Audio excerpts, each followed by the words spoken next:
The deal for the massive Foxconn plant is set for its final legislative approval today. What comes next for the $3 billion deal? The state budget is close as well. We'll look at what issues remain, what the changes mean, and what may draw Scott Walker's veto pen. Later today, a Milwaukee Common Council committee will discuss a report from the U.S. Department of Justice on the Milwaukee Police Department. We'll talk about what's at stake. Meanwhile, the Republican race for the U.S. Senate started to come into focus this week. So did the Democratic race for governor. We'll take a look at where the fields stand. We'll also have winners and losers and take some viewer questions today on JS on Politics. Welcome to JS on Politics. I'm your host, Greg Borowski. We have a very full slate today. I'm joined here in the studio by Dave Haynes, our editorial page editor. He's usually in this seat. We put him in the other hot seat today. He's a former business editor and has written a lot about Foxconn. And we're joined from Madison by Patrick Marley, who we're going to go to first here about Foxconn. So the Assembly is in session today. Very little doubt that the bill's going to be passed and the whole package. Patrick, tell us a little bit, though, about where it goes from here. You know, there's some idea that the governor might, line item veto parts of it to make it even more to his liking, but what do you see coming out of this? Yeah, so it'll clearly get done by early afternoon today, Thursday, and then it'll move onto the governor's desk. We just don't know when or where he will sign it, but he's obviously an enthusiastic supporter of this.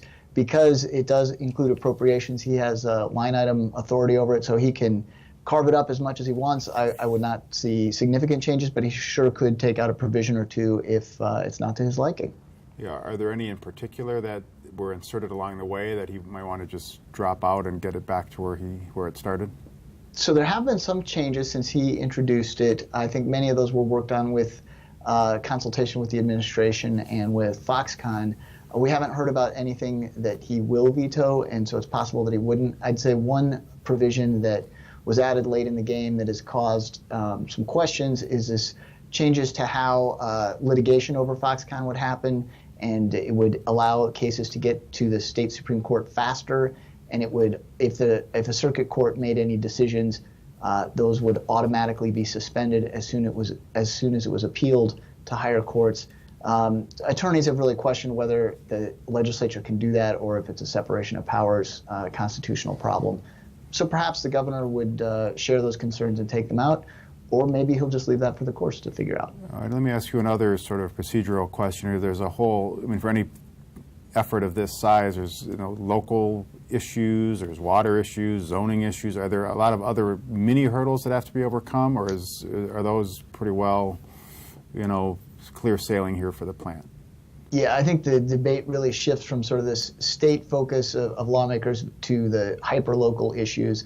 It looks likely that this is going to wind up in Racine County. They're in final negotiations there with local officials. But then there will be any number of things that Mount Pleasant or whatever community it is will have to sort out, such as creating a TIF district, and this would be a TIF district unlike any the state has ever seen. Racine County does not have a local option sales tax, unlike most counties in the state. Racine County voters have been very resistant to having a local sales tax, but this would be a way for the locals to have additional resources to, build up their police force and their fire stations and those kinds of things. Will they go down that road? I don't know, but lots of very local issues that we'll want to watch closely. Yeah, well, let's bring in Dave here. So you're a former business editor here at the Journal Sentinel and have followed this very closely. Let's take the step back view now. A month or two ago when this came up, people thought, kind of poo-pooed the idea this would wind up in Wisconsin. Now it's happening. Is this a coup for the state? For people who would look at it, open some eyes, I would imagine, to what's happening in Wisconsin. Well, it could be economically a coup for the state if it happens as Governor Walker and indeed President Trump have predicted it would happen. 13,000 new jobs in the state, if that's what it ends up being 6, 8, 10 years from now, is a big deal. I would add politically, we'll get into this a bit more later, I think it's a big deal for Governor Walker and at almost, in my view, no risk to him. But the questions that are still out there, which won't be answered for quite a while, are will Foxconn actually create as many jobs as has been predicted? They've automated their plants in China tremendously. I was speaking with a journalist from Taiwan recently And her view is that the plant here is sort of an experiment in a way to see if the great equalizer, automation, can make the costs of running the plant here relatively equal to the cost of running a plant with cheaper Asian labor. Yeah, and Patrick, can you talk a little bit about how, I mean, there's concern among the Democrats and others about how closely this will be watched, or how will WEDC do with its efforts, if this just jumps things to the Supreme Court and through the DNR. I mean, what's the concern there in terms of the normal regulatory and, you know, statutory sort of steps that are going to be, you know, taken away in this process? Yeah, you know, I think Republicans were a little surprised at how unified Democrats were against this incentive package. They thought they'd get quite a few Democratic votes. They really didn't. They got them from Democrats who were right in the immediate area and none of the others.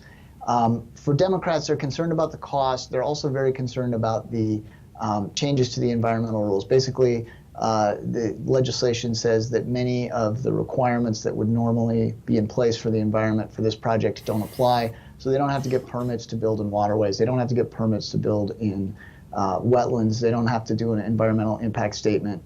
Democrats are very concerned about that, and they're very concerned that it will be used as a model to just wipe out those rules for other businesses. So I think that's their chief concerns here. Greg, if I can jump in on one thing too, the deal is structured so that it's $1.5 billion for the jobs themselves. That's pay as you go, so no money goes out until those jobs are created. But there's $1.35 billion that's for plant and equipment. As of now, as Patrick has written, there's no minimum job requirement for that money. So conceivably, and this is a risk, I talked to someone yesterday who is very close to this deal, who acknowledged there's about $1 billion at risk here that isn't tied to any job creation. So the risk is that Foxconn grabs those plant and equipment incentives legitimately, and in fact there'll be an economic benefit to the construction phase, no doubt about it, but then doesn't employ the plant in the way that they say they will. And so the cost per job for taxpayers goes up pretty enormously at that point. Yeah, well, let's talk a little bit and sort of fast forward to next year at this time. So we'll be very close then on the election. Governor Scott Walker's up for a new term. None of these concerns will have played out in terms of will they have filled as many jobs as they claim, and is it a boondoggle as some claim? So, Patrick, let me start with you. Is this just like a massive win for the governor on an electoral basis where he can cite this?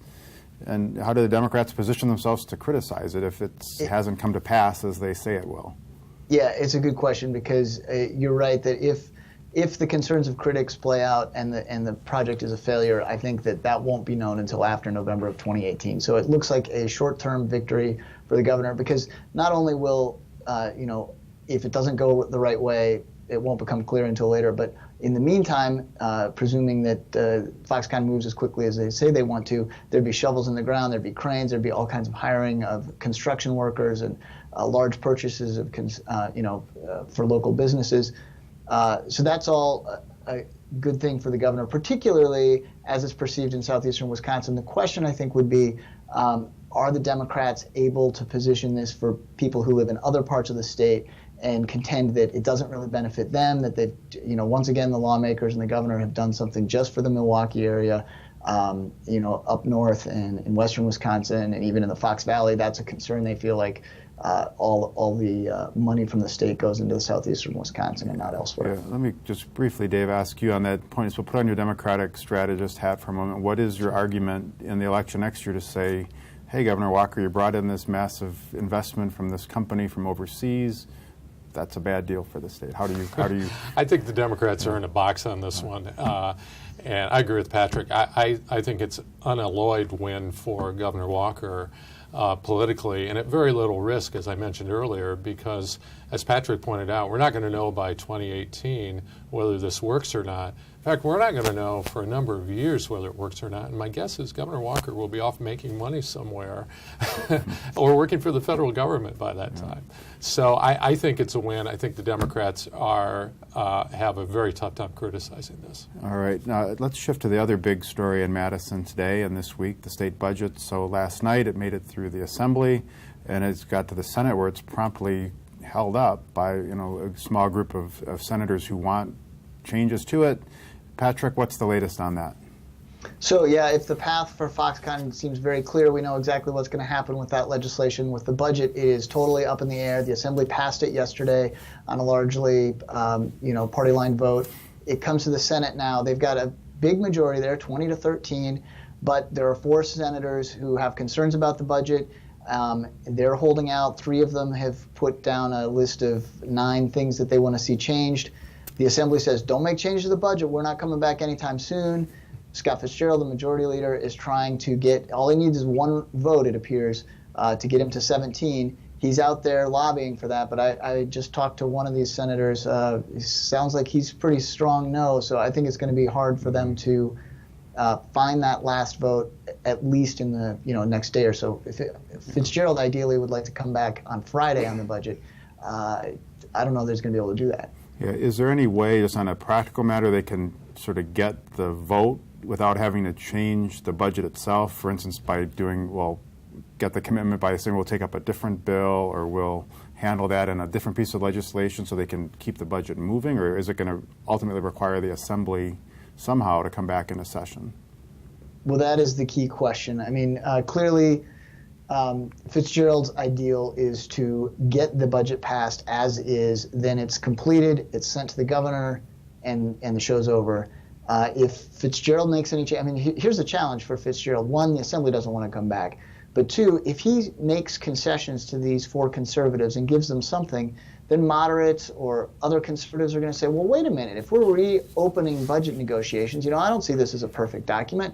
I'd like to get X, Y, and Z. And all of a sudden you have a bigger amendment with maybe 12 or 15 changes. Then the Assembly members start saying, well, hey, we think we could improve this budget as well, or I'd like to see this pet project or this provision. It gets to be pretty messy pretty fast. Yeah. Well, let's, Dave, let me ask you this question. It's sort of similar to the Foxconn one as we look ahead to the election next year. This is the budget that the governor will be running on. Is he happy with how it's turned out? I mean, is this a pretty good platform for him next year? Well, I would think so. And as I believe it was Jason Stein, Patrick's colleague, wrote going back a few months now, but very different looking budget than we saw when Governor Walker was running for president, when he wanted to appear very conservative. This is a budget that of a politician that, and I think he's going to get it, that is appealing to a broader section of the state. He's running for governor again. And it appears to me that the governor is going to get most of what he wants here. I think the interesting thing about the budget debate, though, has been that, and I've written this, we're a one-party state, right? The Democrats are moribund, so on, so on. Well, actually, we are a two-party state. We have the road-building Republicans, and we have the other Republicans. And they've been knocking heads over the budget. All right. Well, we'll leave the state-level budget discussion there and go to this segment now, which takes things down to the local level. All right, we're going to turn to local issues now. We're joined by Mary Spacuzza, one of our political reporters who covers City Hall especially, and Ashley Lutheran, our public safety reporter. So Mary, we were just talking about the state budget, and that obviously has trickle-down effects on City Hall and the city budget, which is coming up soon. What's the reaction at City Hall to how they're faring? I think the city of Milwaukee feels like with each passing budget that they are kind of getting a bit of a gut punch. So obviously they've been calling for more shared revenue payments for quite a while. Mayor Barrett is now pushing to get permission from the state to do a half-cent sales tax, which does not seem likely, but he is saying that to avoid steep cuts to public safety, he needs to have some kind of other additional revenue besides this flat shared revenue payments that really haven't increased. So the city's also been kind of under the gun. There was an amendment put into the budget or provision that would prevent any kind of state or TIF money from operating the Milwaukee streetcar project, which the city has said in the past that they weren't planning on using those funds, and it's not even clear that this will affect the city, but I think they feel like some state lawmakers really don't like the streetcar, really don't like the city of Milwaukee. It's a little emblematic of the hill they have to climb to right. get that, I mean, especially with the Republican-controlled legislature, to approve a tax, even if it's just a local thing. I mean, there doesn't seem a lot of opportunities there for what the city's hoping for. No, and there was actually a provision, another provision introduced, which would say that essentially business districts bids couldn't collect, they would kind of limit where they could get money to kind of do improvements in these business improvement districts. And again, it seems like something that they just kind of feels like Milwaukee. I think a lot of city officials feel like they're being targeted by state lawmakers. All right. Well, the big issue at City Hall today isn't the budget. It's a totally different topic. I just want to ask you about this, Ashley. They have a committee hearing today about the Department of Justice report, the draft of which we've seen and reported on. And tell us about what's going to happen at that meeting today. So I think what we're going to see is a pretty we're going to see a pretty robust discussion about what the draft report says. I would expect the police department and the fire and police commission, both of which were invited to this meeting, I expect to see representatives of both pushing back on a lot of the assertions within the draft report. They have consistently said, the department heads, that this is a draft, there are errors, there are inaccuracies. However, as some of the aldermen have pointed out, much of this information, even if it does not involve data, it actually involves interviews with people, and that interview probably wouldn't change even if, whether it's with an individual officer or with community members. So those concerns are still valid in the minds of council members. Yeah, and let's just step back for a second on that report. This is part of this cooperative process they went through that Chief Flynn requested from the Department of Justice.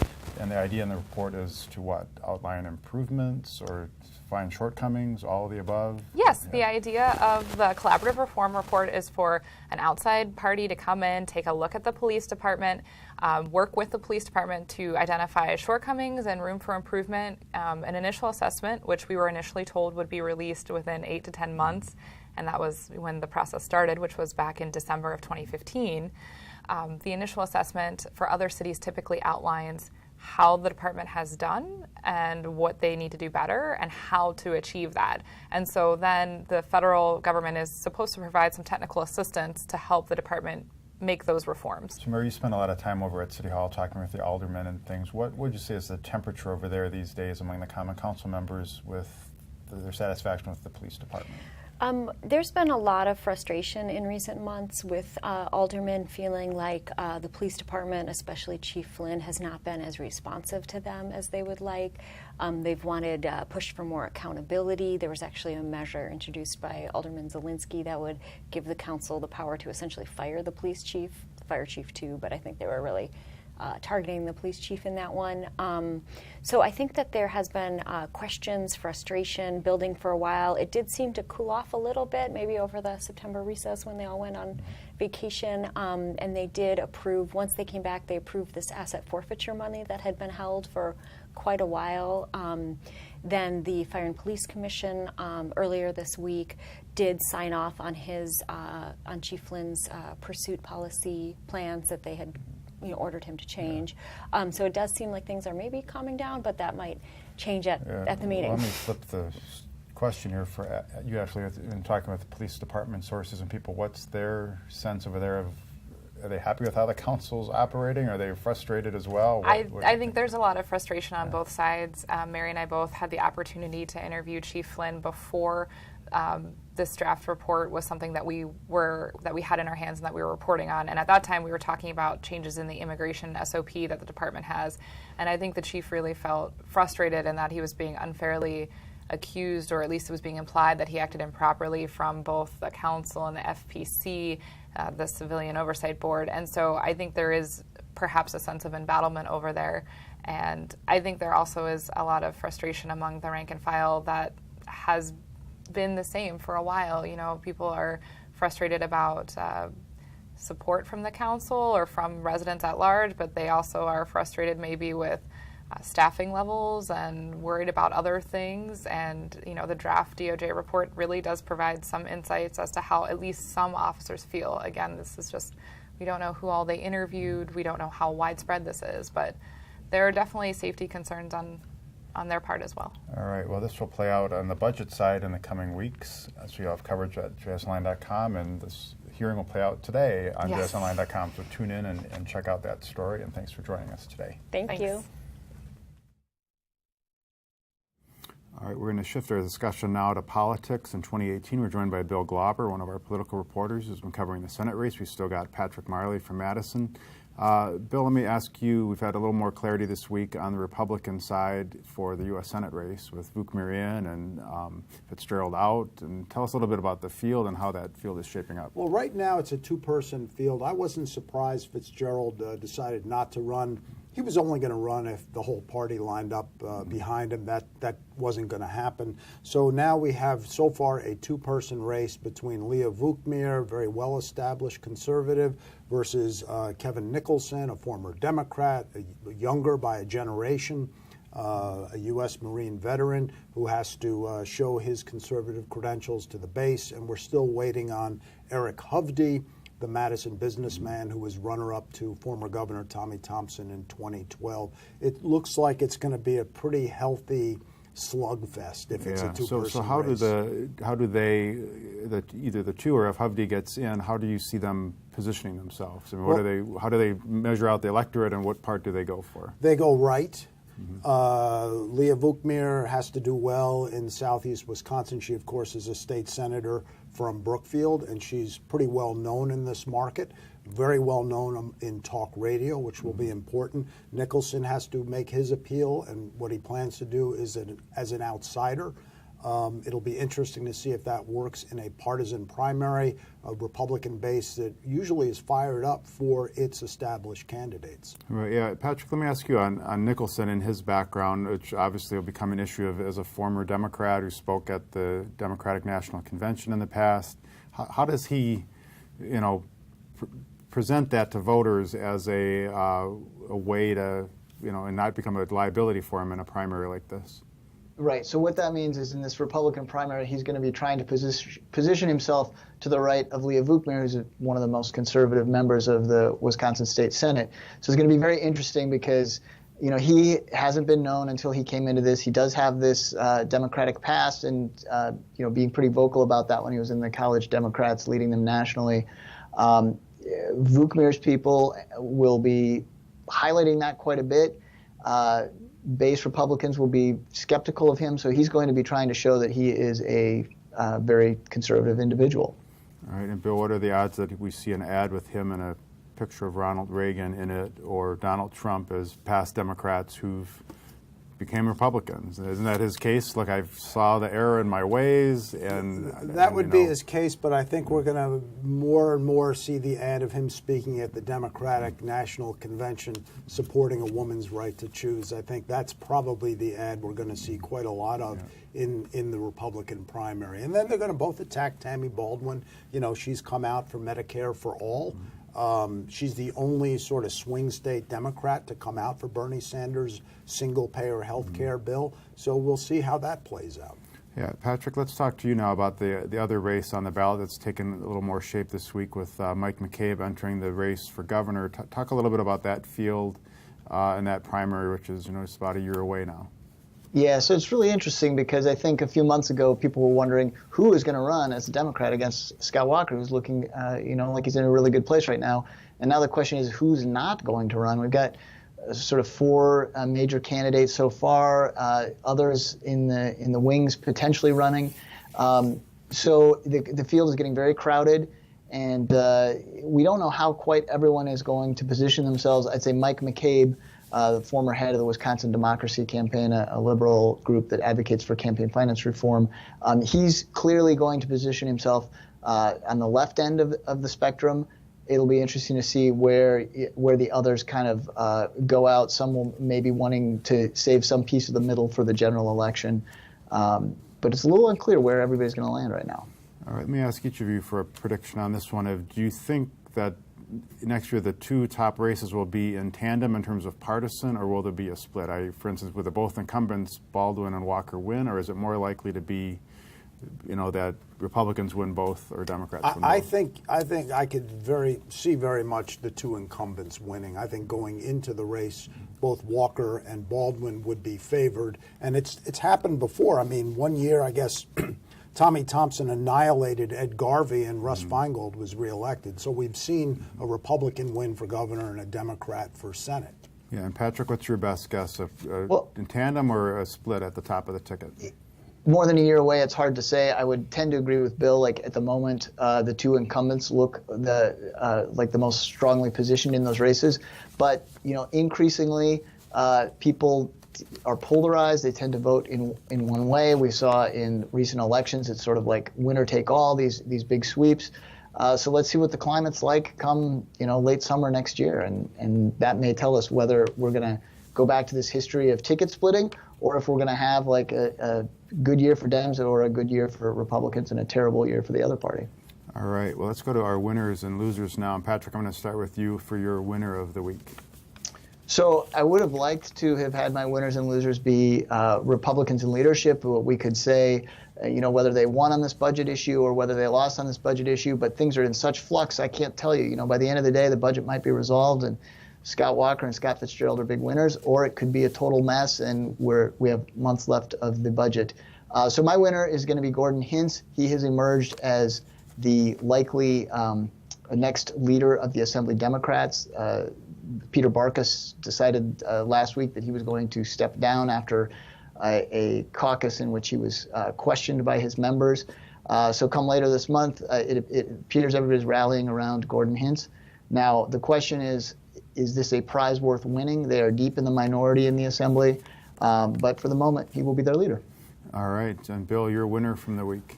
Well, Acting Sheriff Richard Schmidt in Milwaukee County has taken over for David Clark. He's put his imprint on the department very quickly. He's going to deal with a $5 million budget deficit that's left behind, going to try to close that as fast as he can. And he's going back to old school traffic enforcement. So hard to say if he's going to get the job, but he's made the proper steps early on. All right, so I shouldn't speed going home over the Hone Bridge, is that what you're telling me today? Especially do not speed in these construction zones. Okay, all right, and you're a loser of the... Well, the Milwaukee County taxpayers who have been taking a hit for security for former Sheriff David Clark. This is not, there were threats against Mr. Clark, but, a $250,000 tab on security for the former sheriff, and it could be as much as $500,000. So once again, Milwaukee County taxpayers take it in the shorts. All right. And Patrick, your loser from the past week. My loser for the week is Representative Ron Tussler. He's from the Menasha area. He came very close to getting a budget provision that would have put a railroad crossing on his own street. The Republicans in the legislature took that out at the last minute yesterday. We didn't actually find out about what that was until after it had been taken out. Leaders say that it was a mistake to put it in the first place, that they actually didn't mean to. Some have been a little skeptical of that claim, but Tussler almost got a railroad crossing. Instead, he got an embarrassing headline. Doesn't that mean all politics is local, Patrick? Except maybe a little too close. It always is.